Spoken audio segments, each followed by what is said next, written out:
तर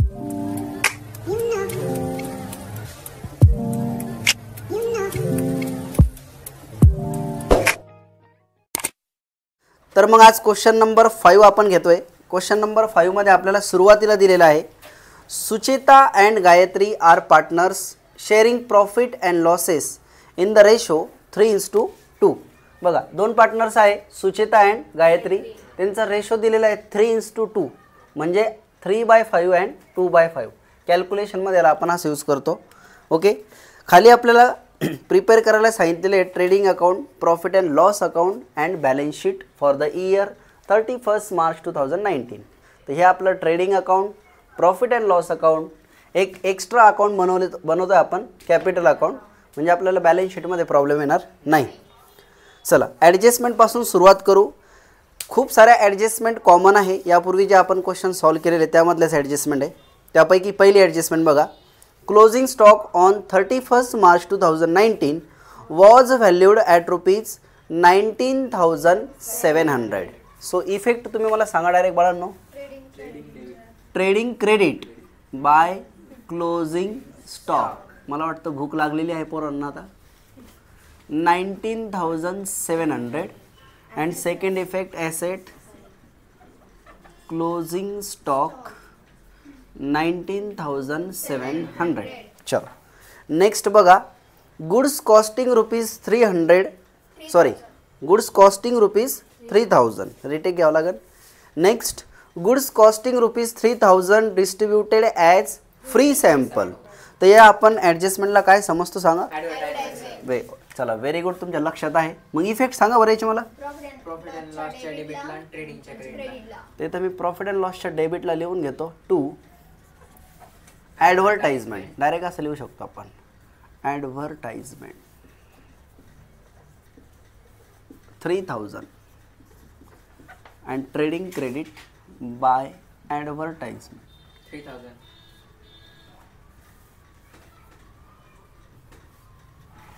काही अडचण याच्यात?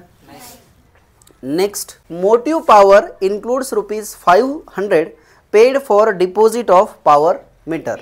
आता बघा पॉवर मीटर काय आहे, एक ॲसेट आहे आणि मोटिव्ह पॉवर काय आहे, एक्सपेन्सेस। तर त्यांच्याकडून काय एरर झालेला आहे, चुकून त्यांनी ॲसेटची अमाऊंट एक्सपेन्सेसमध्ये दाखवलेली। मग आपण काय करणार, त्याला सेपरेट करून घेणार आणि ज्याची जिथं जागा आहे तिथे त्याला लिहून घेणार।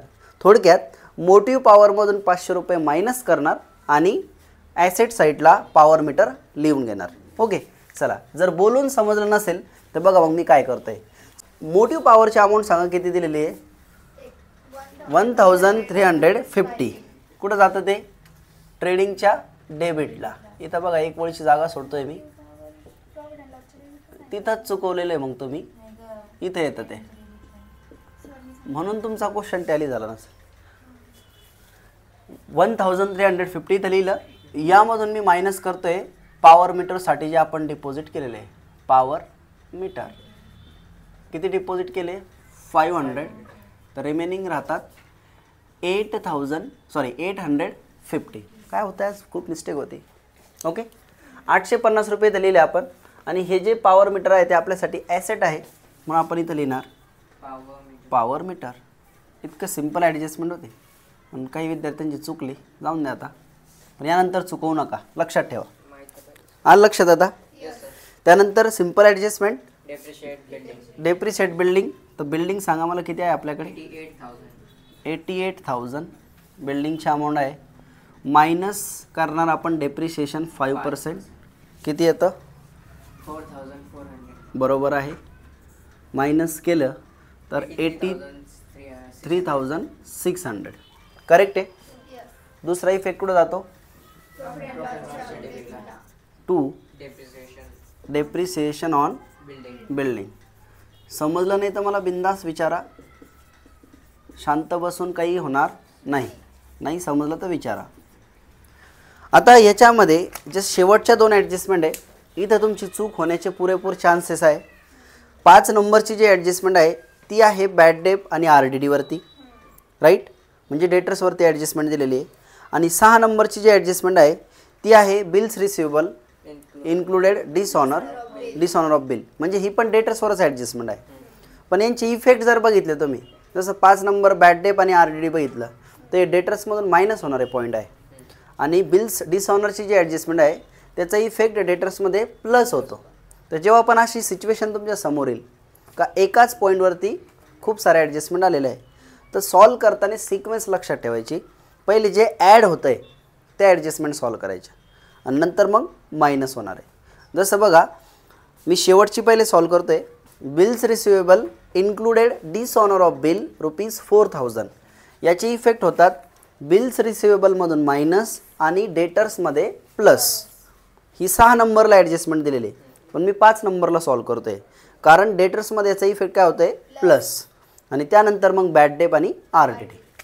तर इथं मी सगळ्यात पहिले बिल्स रिसिवेबल पॉईंट तुम्ही मला बघून अमाऊंट सांगा. 22,000. ठीक आहे. यातून मायनस करून घेणार आपण डिसऑनर. किती आहे डिसऑनर? 4000. काही अडचण? हे मायनस केलं तर बाहेर किती येणार? 18,000. काही अडचण? आणि हे जे 4000 मायनस केले ते डेटर्समध्ये प्लस होतात, म्हणून डेटर्स घेणार आता आपण इथं सनडे डेटर्स. सनडे डेटर्सची अमाऊंट किती आहे?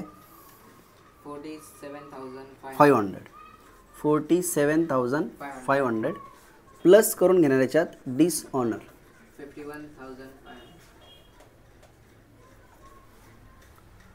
4000 प्लस केले तर टोटल अमाऊंट 51,500. काही अडचण? आता जी 5 नंबरची ॲडजस्टमेंट आहे ते आपण सॉल्व करून घेऊ. आता डेटर्स आपण इथं लिहिले ना, तर डेटर्समध्ये ते कंबाईंड पॉईंट दिलेलं आहे, डेटर्स अँड क्रेडिटर्स. तर लगेच काय करायचं, असं ज्यावेळेस सोबत पॉईंट आला ना त्यांना पहिले लिहून घ्यायचं. क्रेडिटर्सची अमाऊंट किती आहे? 35,000. नाही तर काय होतं माहिती आहे का, जेव्हा आपण ट्रान्सफर करतो ना आपल्याला वाटतं झालेलं आहे, डेटर्स झालं म्हणजे आपण म्हणतो क्रेडिटर्स बी झालेलं आहे, तर ते राहून जातं. म्हणून असं न हो, तर पहिलेच लिहून घ्यायचं. हे समजलं तुम्हाला? बिल्स रिसिवेबलचं कसं आहे आता समजलं सगळ्यांना. आता मी काय करतो, ही जी 5 नंबरची ॲडजस्टमेंट आहे बॅड डेप आणि RDD त्यांना सॉल्व करून घेऊ. बॅड डेप दिलेले डायरेक्ट मायनस करतो आपण. बॅड डेप न्यू 2000 मायनस केलं तर 49,500. बॅड डेपचा सेकंड इफेक्ट येणार आपला ओल्ड बॅड डेप आहे का याच्यात? नाही, मग डायरेक्ट न्यूच लिहिणार आपण 2000. ओके. RDD आहे तर RDD याच्यात पण प्लस करू.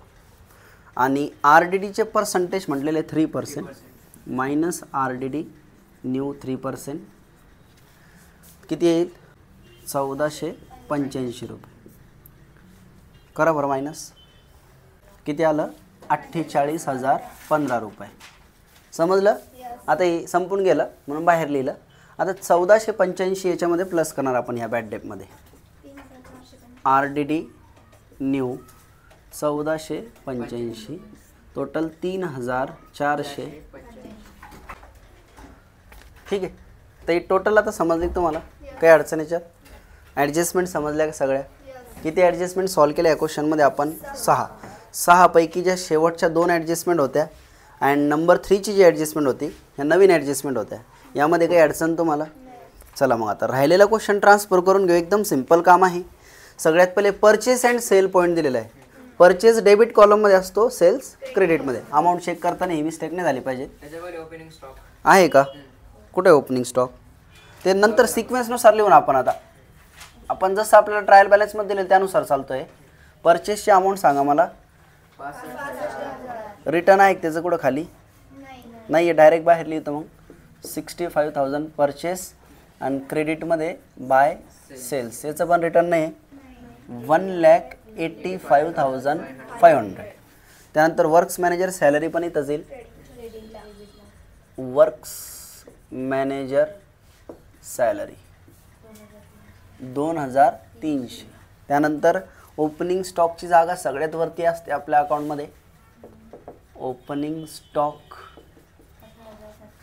18,700. ठीक आहे.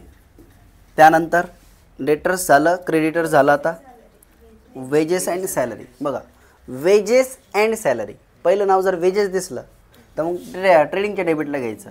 जर असं असतं सॅलरी अँड वेजेस तर मग प्रॉफिट अँड लॉस. म्हणजे जे नाव पहिले त्याला तेच समजून घ्यायचं, टेन्शन घ्यायचं नाही. To wedges and salary. 4,000 रुपये. ठीक आहे. त्यानंतर बिल्स रिसिवेबल झालं. बिल्स पेएबल किती अमाऊंट 37,300. नेक्स्ट पॉईंट डिस्काउंट क्रेडिटचा का डेबिटचा. मग profit and loss credit by discount amount 400. Next point custom duty to. एखादा पॉईंट असा येऊन जातो का कधी कधी माझ्या लक्षात येत नाही. 1,500 रुपये. त्यानंतर इंटरेस्ट क्रेडिट आहे का. कुठेही अडचण आली तर मला विचारा. पुन्हा पुन्हा सांगतोय मी. अनप्रोडक्टिव्ह वेजेस प्रॉफिट अँड लॉसच्या डेबिटला येतं. अनप्रोडक्टिव्ह वेजेस 3,000 ना. त्यानंतर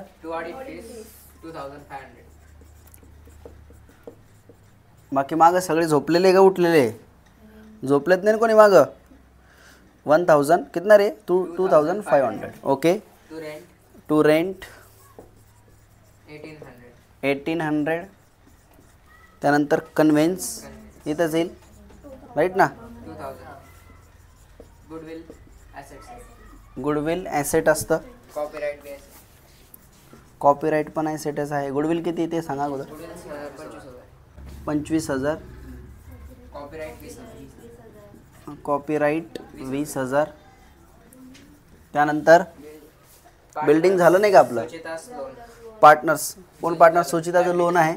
लायबिलिटी लिहा. सुचिताचं loan account 6,115. Investment asset 40,000. Cash at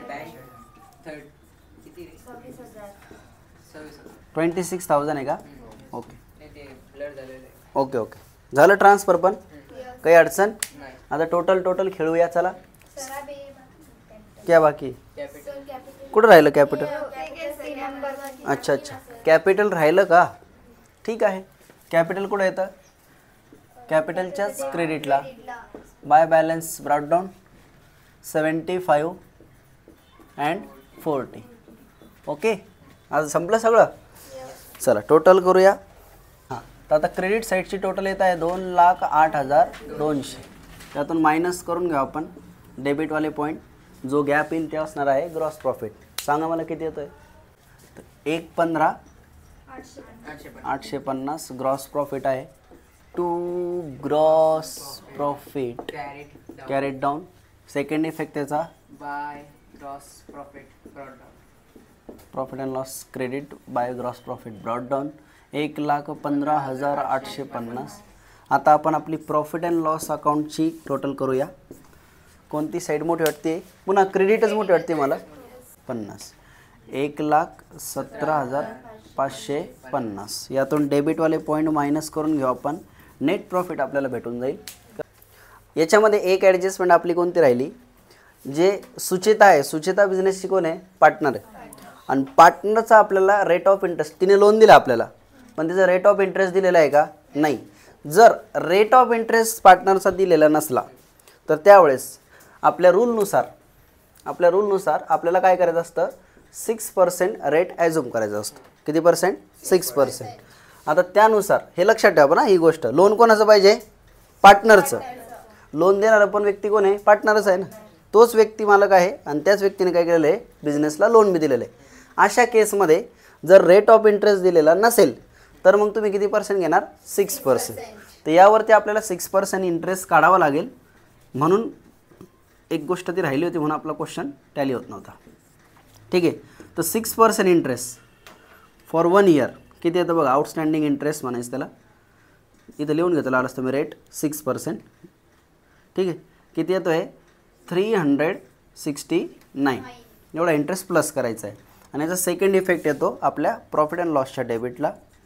interest on Suchita loan 369. आलं लक्षात. आता याची टोटल करून घ्या. बाहेर लिहा. यातून हे मायनस केलं आपण तर आपल्याला किती भेटेल 96,996. पूर्ण आन्सर तुमचे प्रॉपर मॅच होईल. माझं पण लक्ष गेलं नाही त्याच्यावरती, पार्टनर होतं म्हणून ते, ठीक आहे. बाकी हा जो गॅप भेटला आपल्याला याला काय म्हणतो आपण, नेट प्रॉफिट कॅरीड डाऊन. आणि नेट प्रॉफिट आपला आपण ट्रान्सफर करणार कॅपिटल अकाउंटच्या क्रेडिटला by net profit brought down 58 किती 198 आणि हे 798. काही अडचण. चला आता कॅपिटल अकाउंट क्लोज करू फास्टमध्ये, कारण इथं काही मायनस करायला पॉईंट आलेलाच नाही, राईट आहे.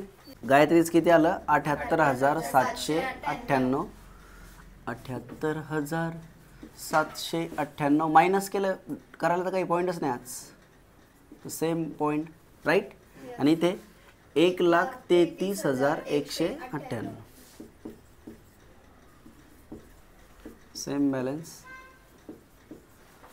To balance C D liability साईडला लिहिणार आपण इथे capital account Sucheta and Gayatri 1,33,198, 78,798 total सांगायची 2,11,996. याची टोटल करून सांगा ना किती आली, 6,519. आता पुन्हा बॉईजकडे जबाबदारी लायबिलिटी साईडची, गर्ल्सकडे जबाबदारी आहे ॲसेट साईडची. ॲसेटची टोटल किती येते 2,15,000, पण लायबिलिटीची टोटल तेवढी येणार नाही, कारण एक मिस्टेक आहे. काय मिस्टेक आहे याच्यात, जे बिल्स पेएबलची अमाऊंट आहे जी होती 27,300 आपण किती लिहिलेली आहे, म्हणून टॅली होणार नाही. पण आता आपण करेक्ट करून घेतलं, बरोबर आन्सर येईल 2,80,815. तर काही अडचण नाही, अकाउंट आहे, अकाउंटमध्ये चुका होणं साहजिक आहे. आपण आता शिकतोय तर शिकताना चूक झाली तरी अडचण नाही, पण चूक मान्य करून त्याला दुरुस्त करायचं काम आपलं आहे, ठीक आहे. हळू जर याची जितकी प्रॅक्टिस जास्त होईल तर हे जे चुका होत आहे त्या चुका तुमच्या हळूहळू कमी होऊन जाईल. आणि एक दिवस असा येईल का तुम्ही फर्स्ट अटेम्प्टमध्ये क्वेश्चन टॅली करशाल. फायनल अकाउंट आहे तरी पण तुमच्याकडून खूप मॅक्झिमम क्वेश्चन बरोबर येतो, तर ही चांगली गोष्ट आहे. खूप सारे विद्यार्थी असे ज्यांना इथपर्यंतही समजत नाही, तर तुम्ही हुशार आहे, टेन्शन घ्यायची गरज नाही. बरं आता काही अडचण आहे सांगा मला. चला कंप्लीट आहे, थँक्यू.